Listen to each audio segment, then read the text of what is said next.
Walang taka sa makahiwalay na operasyon sa Pampanga, ang kambal na partners in crime din umano sa pang-iestafa. Nagtangka pa magtago sa likod ng puno ang isa, habang ang kapatid niya inabutan sa isang nirentahang luxury villa.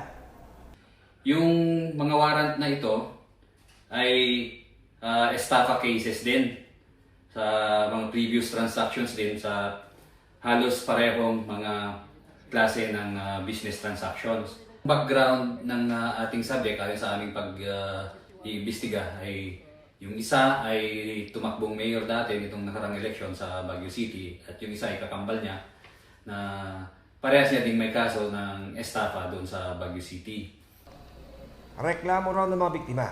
Pinaniwala silang may binibentang property sa Clark ang dalawa kahit hindi totoo. Ayon sa mga nagrereklamo, nakapag-invest na sila ng ilang milyon para sa binibili nilang property dito naman ngayon sa loob ng Clark. So, dahil dumadami yung mga nagrereklamo, ginawa itong priority ng ating buting director na si Judge Jaime Santiago upang wala nang mabiktima pa. Sinusubukan pa namin kunin ang pahayag ng mga suspect. Nakakulong na sa NBI Pampanga ang magkapatid na inaresto habang patuloy na inaalam ng mga otoridad kung mayroon pang ibang mga kasabwat ang kambal na suspect. Para sa GMA Integrated News, John Consulta, nakatutok 24 oras.